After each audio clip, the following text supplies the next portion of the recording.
Cool. So it's time to get started. Hello and welcome, my dear friends. Good morning, good evening. Uh, my name is Urvisha, and I'll be hosting today's webinar. I believe by participating in this webinar, we are at the right place and right time.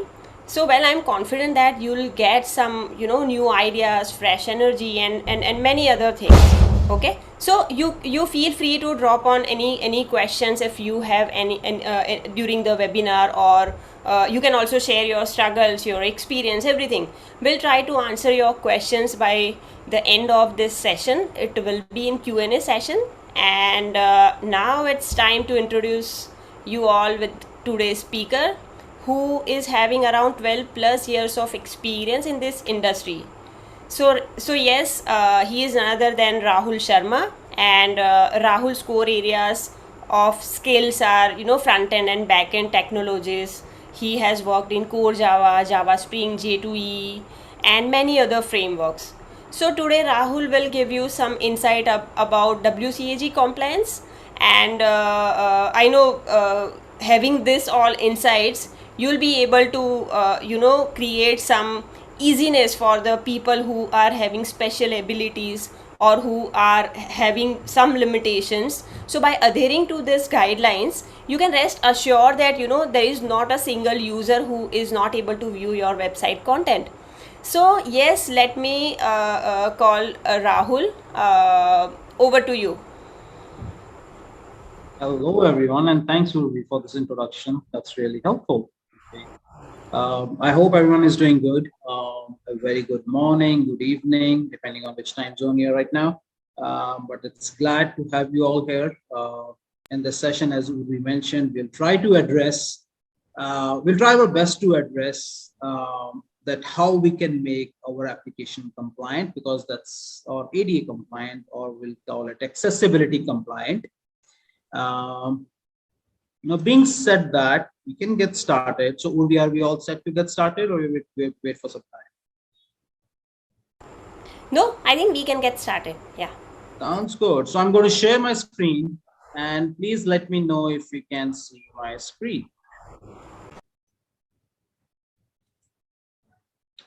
There you go.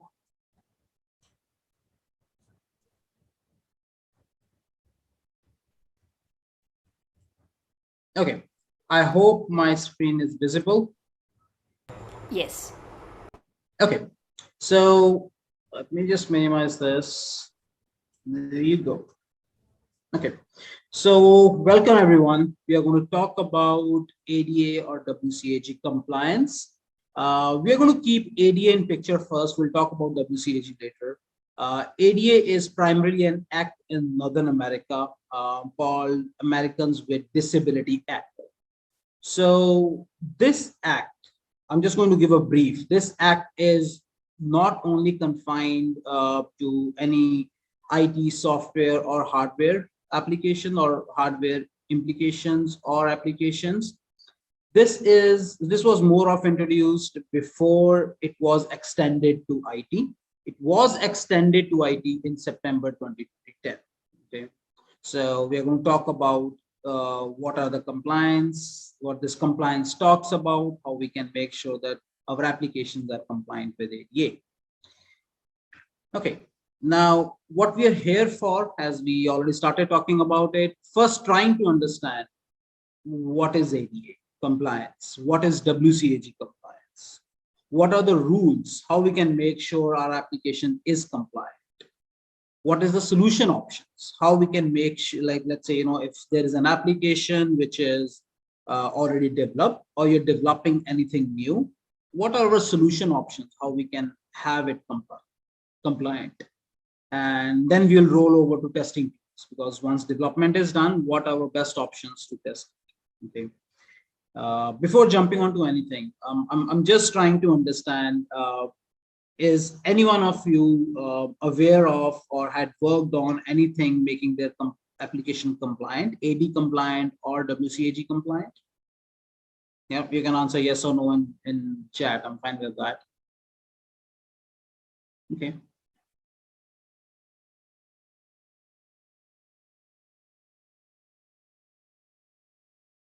Nice. So seems we have audience who are going to share, who will be able to will kind of share the thoughts that I am going to express here. Okay. So awesome. So let's start talking. The first thing is we'll try to understand the problem. Okay. Now, the way we are going to try to understand this problem is we'll try to talk about two aspects of it. Okay.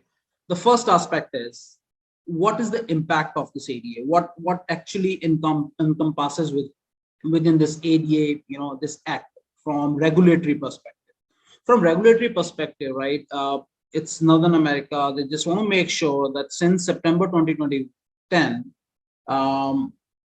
the individuals who are having some kind of disabilities, if you look into this graph, this talks about, or this picture talks about, that there are almost 26%, over 25 definitely, 26% of Northern American population which have some kind of disability. So they are having challenges in accessing the application, in accessing these utilities that we are developing to make people's life easy. Okay. So first thing is making sure that they will, and they are comfortable in accessing these utilities, these applications that we are making, that we're developing to make people's life easy. Okay. So that's the first thing. And if you talk about numbers, we have a number which says it's 61 million population, which is within North America. We are talking about Northern America census right now. Okay, that 61 million population have some kind of disability, which are having challenges in accessing these utilities and applications. Okay. But there's another aspect to it. If you look into from business point of view, I think ADA compliance or WCAG compliance is kind of exploring an opportunity for us as a business owners, that how we can include or how we can target these 61 million additional customers. Because seems what our applications, they are not compliant, or they are not WCAG or ADA compliant. They are missing to reach this 61 million potential customers. Okay, so that's a second aspect. So if you look at the problem statement, first problem statement from regulatory perspective, yep, that we have to make sure from regulatory perspective we can make our application and utilities accessible. But from business perspective, yes, it's an opportunity for us. It's kind of pushing us towards those opportunities, that how we can get business from this additional 61 million customers. I'm talking about only Northern American population here. Okay, so that's our problem statement, and we are going to talk about it next. Okay, now before even jumping onto WCAG, I would like to talk about when we say ADA compliance. As of now, there isn't any single institution or single compliance report that can help to certify that everything is compliant. Okay, there is a definition that have evolved around compliance, around accessibility, that's called reasonable accessibility. So what does this reasonable accessibility means? Whenever any application or any app owner is attempting to make their application compliant, they're going to make it reasonably compliant. Means they're trying to achieve the maximum accessibility that they can, because this is an evolution. This accessibility is an evolution. We don't have any stipulated norms. I'm not going to call it guidelines, because we have it guidelines, but we don't have any stipulated norms which can say or which can certify that yes, this application is compliant. Okay. So that from ADA perspective, that's what we call reasonable accessibility. However, then this WCAG comes into the picture. So this WCAG is developed by W3 schools, Worldwide Web Consortium. We all had been working on this W3C since a long time, that have acted as a reference point. Okay, so looks like these people have came together. This group of experts have came together and started devising these guidelines. Okay, and these are the best possible references that we can find out in available market right now. So referencing or complying with the WCAG guidelines is going to get you more closer to this reasonable accessibility. Okay, and that's why we are concentrating to start with on WCAG compliance. Okay, because they actually had covered many aspects of the presentation layer of an application, that how you can make um, different attributes available on the presentation layer, which is the front end of your application, being compliant, being accessible to people who are having some kind of challenges, maybe visual impairment, maybe hearing impairment. So that's why it acts as a good reference point. Again, it's not a legal requirement, it's a good reference point which kind of encompasses or talks about most of the aspects of accessibility. Okay. Again, as I said, it's an evolution. And when you said evolution, so it came up with WCAG 1.0 compliance first. As you can see in the graphics on the right side, it came up with 1.0 compliance first, or certification first. That's a certification, we'll talk about it, but version 1.0 first. And then it evolved to 2.0. Now, the difference between 1.0 and 2.0 is 2.0 have completely overridden everything, every attributes mentioned in 1.0. So there's nothing much, or I'll say there's minimal that's carried forwarded from 1.0 to 2.0. Most of the organizations as of now who are actually leading, who are starting to be WCAG compliant, they started going with 2.0. Unfortunately, within Ajackus, we have also worked with a big financial client, North American client, trying to make their application WCAG compliant with 2.0.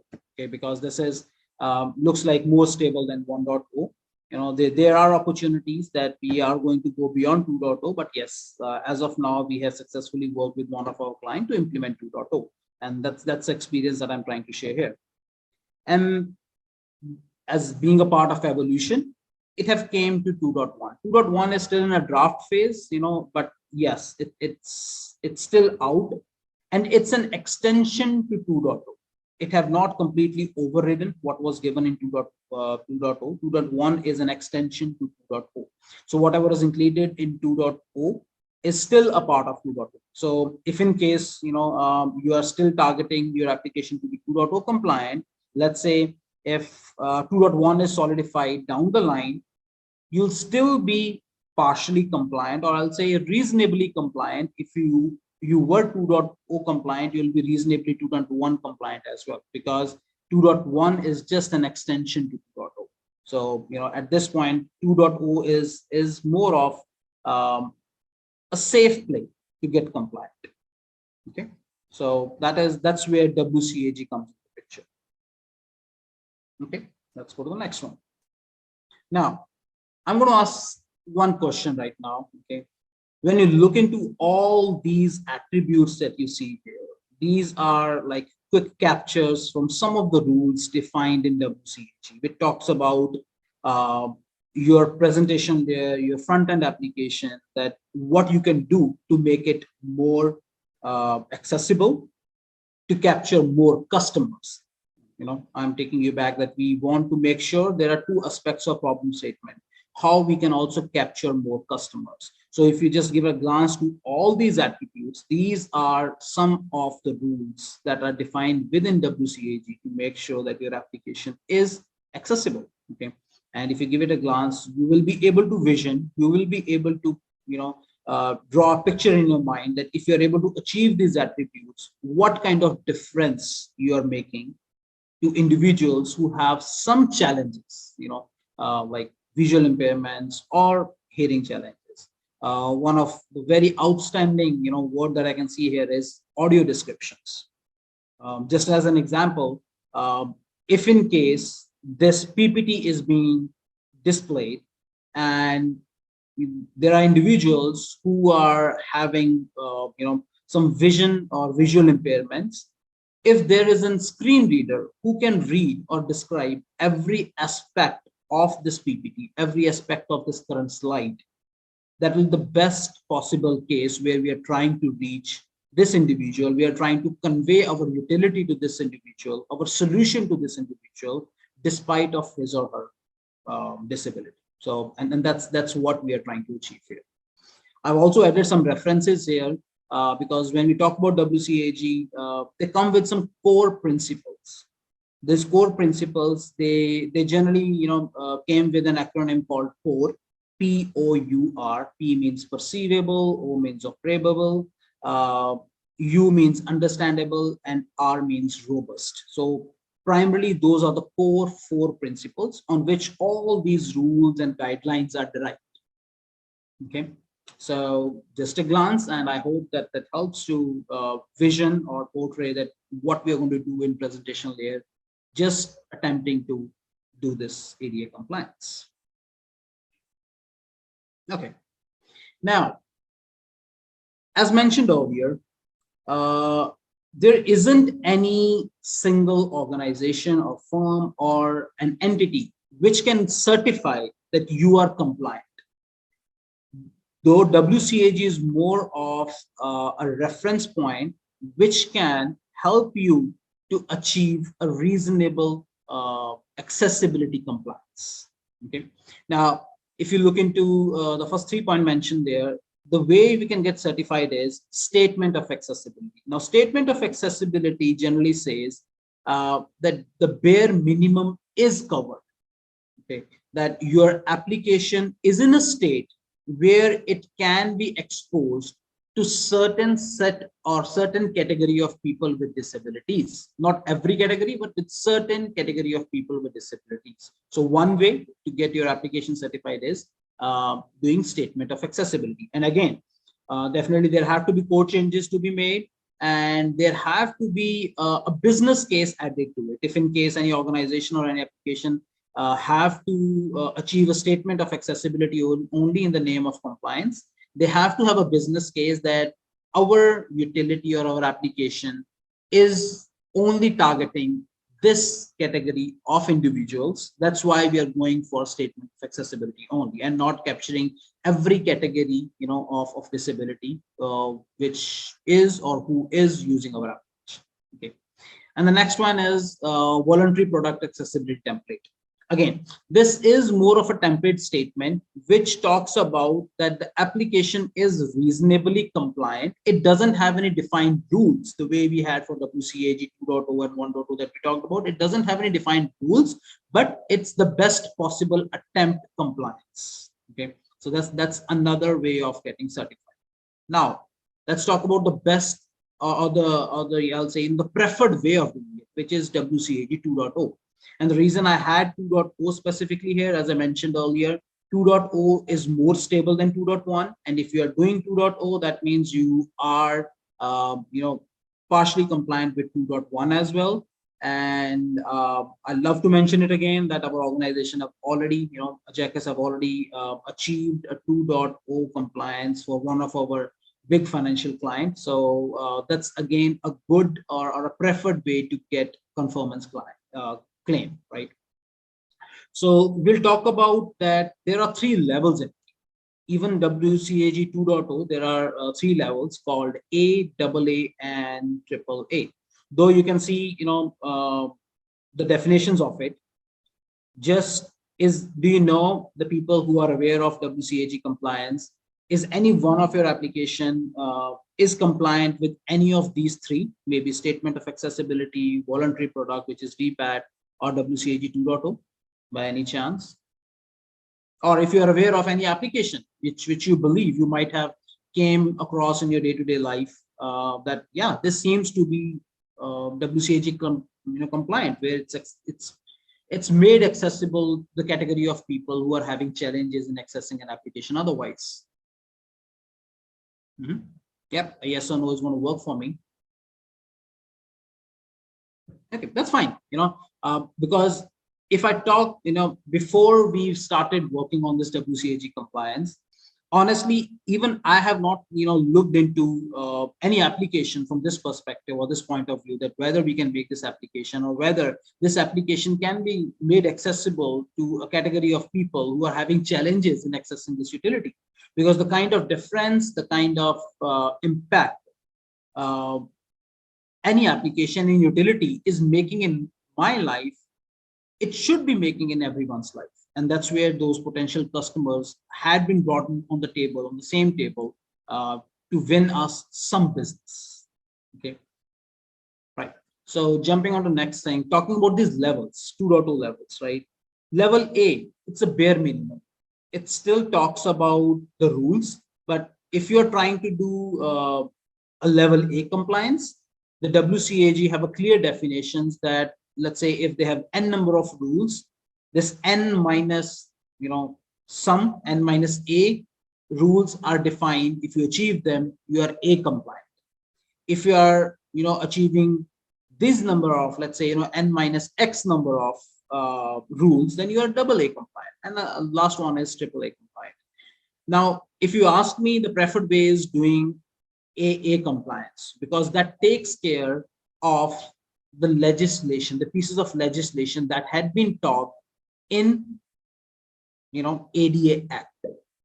So at least if anyone is making an attempt, or if you are trying to make an attempt to make an application compliant, target for AA, okay, which is again going to save you from some kind of lawsuits or damage to, again, these lawsuits can somehow transpire damaging the reputation, which is something we definitely want to avoid, okay, because now as it's an act, so regulatory act or compliance act, complying or making sure that we are compliant with it.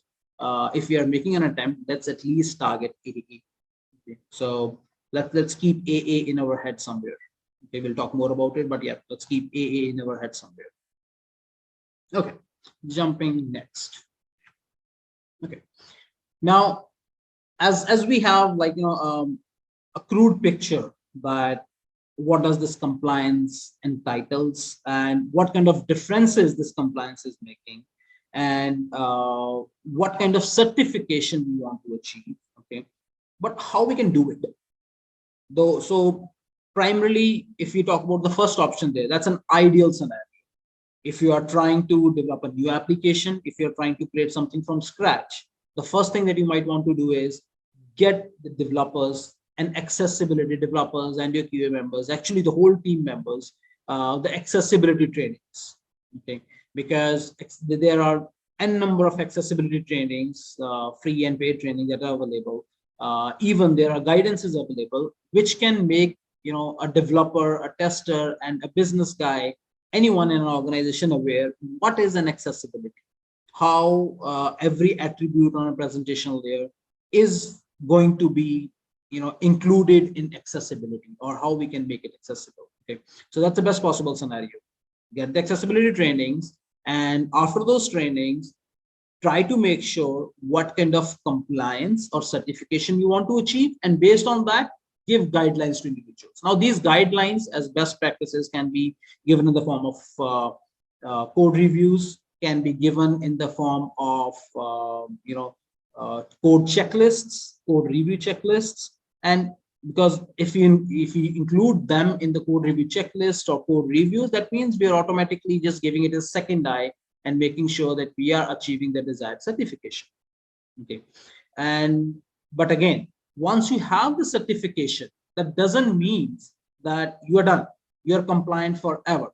No, because this is an evolution, and evolvement is still happening. As you can see, even WCAG have grown from 1.0 to 2.0 to 2.1 and maybe 2.2 soon. Okay, so there have to be periodic checks. The most recommended one from WCAG is having checks every 6 months on your certification. Are you still compliant? Are you still complying with the new rules that might have defined? Because some rules might have been obsolete. Okay, so yeah, this periodic checks is a must. Okay. Now comes another scenario where you have an existing project, okay, existing application. How you're going to make sure that this existing application can be made compliant? Okay, now basically it depends on how your project development is done, what is your environment, what is your whole culture that's going on in an organization. That are you following a test driven culture, or you're following a guideline driven or requirement driven approach? Okay, so this accessibility changes can fit in both the trains, okay, in the test driven train as well, and in guideline driven train as well. Now, I can talk a lot about test driven train, but I'm just going to keep it short. The reason is because I'm again referencing to our organization's effort that we have done. So we have followed a test driven approach. What we did is from the guidelines, from WCAG guidelines, we extracted. Okay, let's start talking about it. Yeah, here you go. So from WCAG guidelines, we extracted the test suites, the test cases. If you look into the snippet given at the bottom, that's some of the test cases that you see as a part of one test suite. Okay, so we extracted those test cases.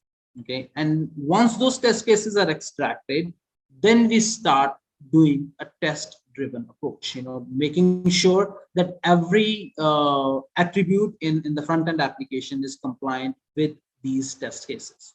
Now these test cases can form a set of a repository which can be applicable to every functionality in your application. So you'll end up designing one test suite which you can in your test driven approach, make sure that every application is being ran or is being evaluated on these test suites. That's more of a test driven approach. And the first thing, again, you have to make sure what kind of compliance you are achieving. Every test case, please keep in mind this POUR, POUR in your head, because either way, one or other way, every test case that you're going to design have to be compliant with 4 of these core principles. Okay, any one of these four principles. Now, the second situation that we just talked about, the guideline driven.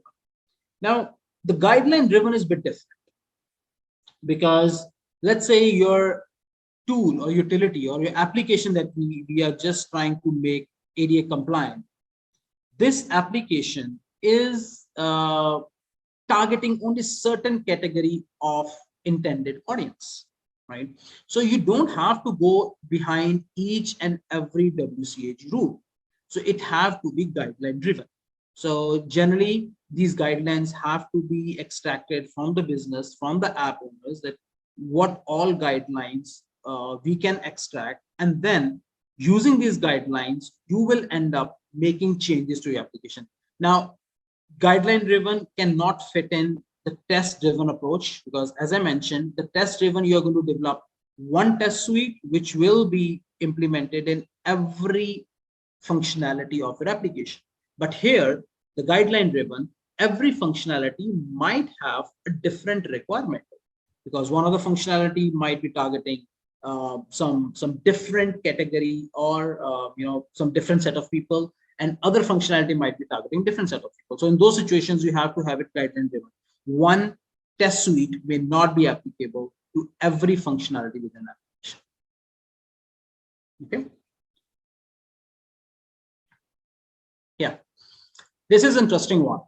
I always love to quote the tools, the references which I'm really comfortable with, or we have actively used, and we have got a proven results that they are going to work perfect in certain situations. So these are some of the tools, for example, Andy, Wave, Code Sniffer, right? Some of these tools are checking the accessibility from like for visually impaired people, like they can read screen readers, they can read what we have designed, what kind of utilities we are giving on the screen on our application. And some of them are more of like checking the color contrast. We have a big population, right? If we talk about when you remember, we talked about 61 million only in North America which have some kind of disabilities. Okay, out of them, around 15% are having either or some kind of visual impairment. And even within this 15%, majority of them is suffering from color blindness. They are not able to make a visual color difference. Okay, now if we look into any application, the color contrast make a huge impact in highlighting, in trying to grab an attention that where we should focus to get our needed results. Okay, so now this color contrast, if we choose a wrong color combination, that's definitely going to impact the accessibility. So color contrast is one of an important aspect of accessibility, just to make sure we can target those 15% of population and 15% of potential clients who can get quick results rather than just struggling to find where they can get the right where they can give the right input to get the right result. So color contrast plays a big role here. Yep. So this is at a glance what kind of testing tools can be used. And the good thing is all these testing tools can be seamlessly integrated either with your IDE environments or with your browsers. Okay. So it's certainly a handy tools to be used and kind of a proven tools that can be used. Okay. I'm almost towards end of my presentation. I just tried to make sure that I can give you aspects. I can touch every corner of WCAG compliance, making sure that you guys are aware what is this problem statement, and then jumping on to that how we can assure that what kind of attributes we are going to cover, what are our ways of certification, what are the testing tools and development tools that we have, okay, and then how we can keep on growing and evolving on this. Okay. You'll also find some references. Primarily, these references are from W3 schools because we are concentrating on WCAG. That's the most reliable and adoptable and acceptable reference point as of now. Okay. So with this, I think I might be able to spark some curiosity between you or within you to learn about or to go for a compliance, because as I mentioned in the problem statement, it's not only about regulatory changes, it's about seeking more customers for your tool and for your application. Okay. Yep. I think I'm open for questions now.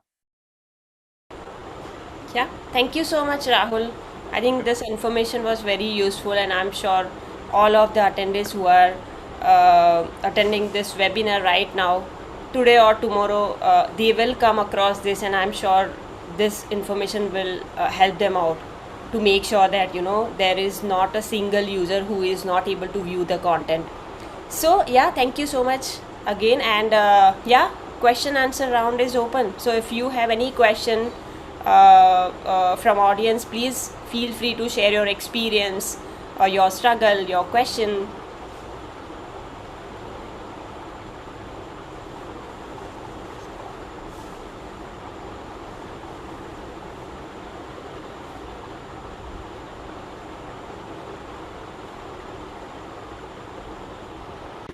Okay, I think we got a question from Valentino. Thanks, Valentino, for this question. Okay, so the question is, color is a major factor, but we have seen designers in India who are not aware about this compliance. Is there something we can recommend to them? Yes, we can certainly recommend. Okay, now if I'm again going to reference back to WCAG. They have, I think section 3 talks about color contrast. They talk about neutral colors. And when we say neutral colors, the bright, so, if we go to the red, green, and blue combination, okay, they have all the guidelines there, which mentions that these red, blue, and green combinations are the best combinations which can highlight stuff on your screen. Any other colors that you're going to choose, sometimes it impacts or it may not reflect the white light. So yeah, that's section 3 within WCAG that can help you to address the color contrast specific. Okay, let's go to the next one. We got a question from Rahul. Thanks, Rahul. The question is, how do you convince clients to spend efforts towards ADA WCAG compliance? Yep. Our 2 problem statements. First thing is, let's say if your client is from Northern America, I don't think you have to spend much effort on there because it's a part of Act right now. And not complying with this Act is going to push you to fines, to penalties.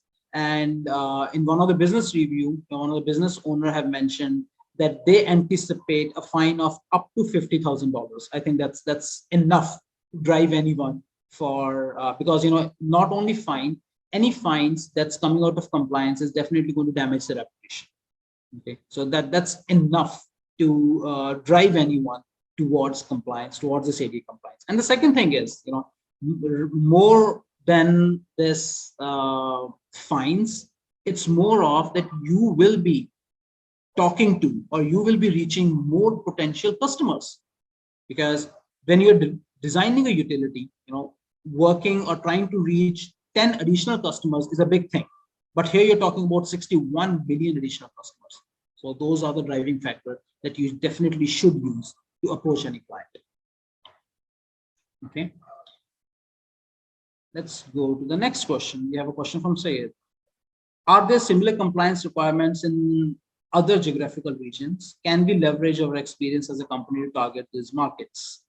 Yes. So Northern America have pushed it to an ADA Act, this Americans with Disability Act, but Australia also have it as a legal act. Okay, but again, I want to emphasize that making your application ADA compliance should not be only confined to a regulatory act. It's more of an opportunity for every business to reach more customers. 26% of population that we're talking about, which have some kind of disability, seems our utilities, our applications are not accessible by them, or may not be 100% accessible by them. If we can make it 100% accessible, okay, that means we are in market to win more customers, and this 26% is a big number. Okay. Does dark mode affect WCAG? I got another question from Valentina. Thanks, Valentina, for this question. Does dark mode affect WCAG? Yes, it does.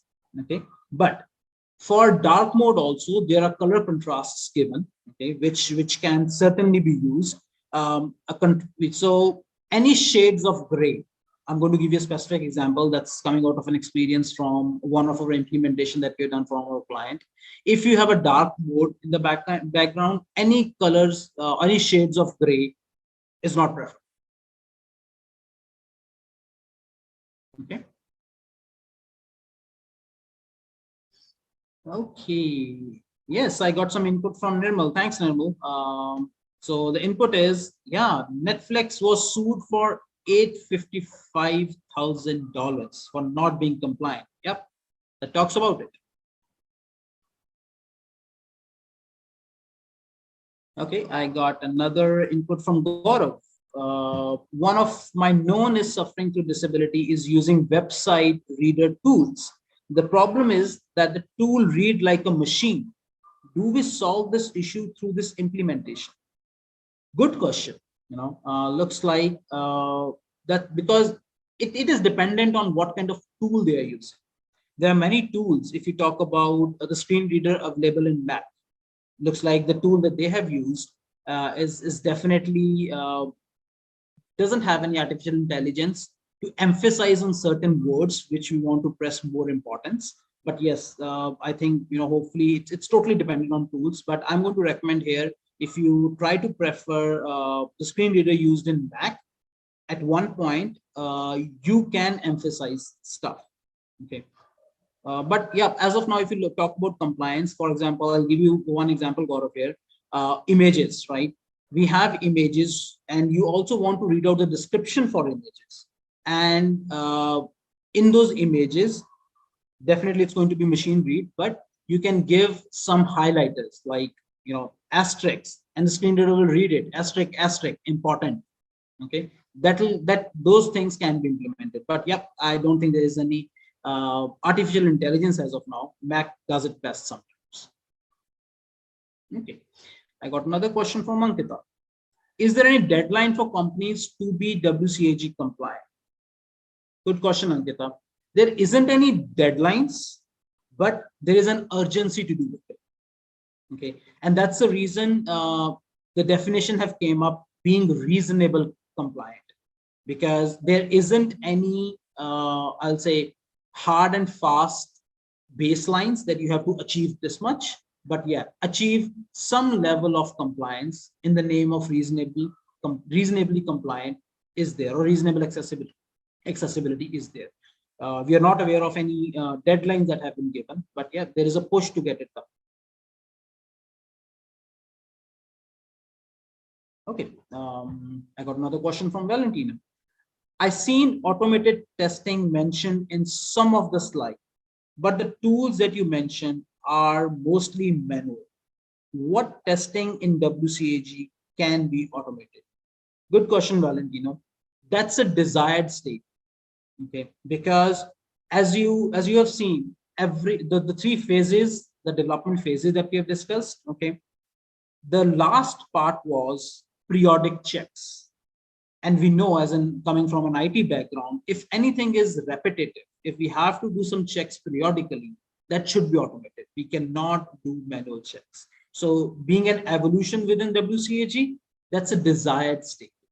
Okay, we haven't done any automation as of now, but yep, I think we should be able to do it at one point through this evolution. I got another question from Gaurav. What kind of budget we have to spend to get the compliances done? So Gaurav, this is a subjective question. It depends on what kind of utility or what kind of application we are trying to make compliant.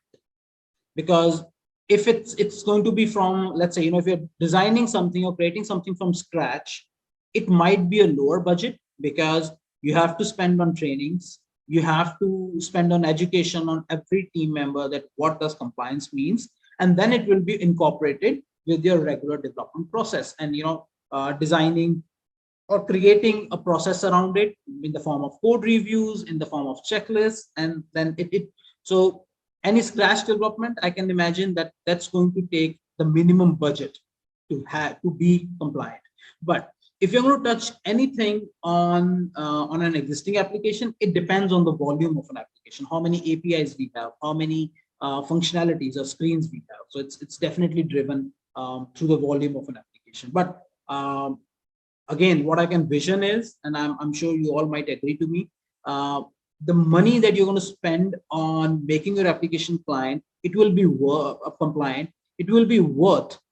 targeting those additional customers and making sure your reputation stays intact. Okay. Sounds good. I hope I have addressed every question. Oh yeah, there you go. Another one. Thanks, Valentino. Target audience is also an important factor. For example, says a dating app. Does it make sense making it compliant as compared to flashy and attractive? Interesting question. So, Valentino, I think making an application flashy and attractive was an aspect that came earlier into picture, right? I'll say when we jumped onto this 2010 era, right? That thing came into picture. But after that, we jumped onto a term which is called ease of access, right? That we put the things on our screen which is more obvious, that every user is looking forward to find that particular functionality at a more obvious location rather than just being flashy and just being really attractive. But yeah, there can be certain applications. I'll take an example of casinos, right? In casinos, you have to make it flashy. They have their application where you can invite people to gamble, right? But even if you have that application, that doesn't mean the people with who are having some disabilities, they're not going to gamble. They will. So they are your potential customers. So along with making it attractive and flashy for certain applications, which definitely need to be attractive and flashy, they have to be compliant because, again, these additional population that we're talking about, they're still clients. Okay, another question here. Thank you. Can we get certified so that we can use it to show that we are putting our efforts in helping people having difficulty? Okay, now, so Gaurav, I think you are asking question, getting an individual certified, that which can give you a credibility that yes, you are aware of what is accessibility. Yes, we do have. But yeah, there isn't any one organization or there isn't any organization which can give you a proof that yes, or which is kind of an acceptable proof across the globe that yes, you have all the knowledge of accessibility. Because again, if I take you back to the compliance that we're trying to achieve, we're trying to achieve reasonable accessibility. Now, this reasonable accessibility can be different for one organization the meaning of it, and the meaning of it will be different from other organizations. So there are certainly certifications out there, but how much that will be helpful to portray yourself that you are well equipped to make it 100% or make it compliant, that's a different story. It depends on what kind of client you're approaching with your certification.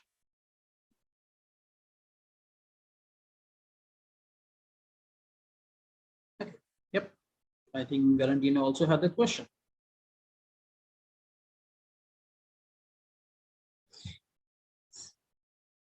Okay, another one. Thanks, Nimble, for this question. Is there a new legislation expected in the near future? Okay, good question, Nimble. I may not have an answer for this, but I think this have, so if you look into this, how this American sessions work, right, in their house, this have came in September 2010, and it's 2022. I hope we are going to have a session in 2024 somewhere. Okay, but we'll see what kind of proposals are coming in, because this Americans with Disability Act. I'm talking about Northern America. There might be things different in Australia. Okay, but yeah, for Northern America, it actually depends on what kind of sessions are going on. But as of now, like since 2010 till now, we haven't seen any upgrades, any changes to the sector.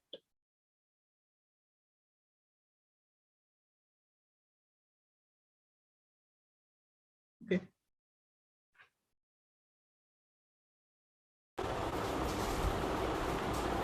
Oh, thank you. Yeah, well, that's it for all the questions. Thank you, Rahul, for attending all those questions. I think this will help people to gauge more understanding on this topic. I know this for everyone. I know this is a vast topic. We have a lot of information to share, but we have the time limitation. So, yeah, we will have to stop here.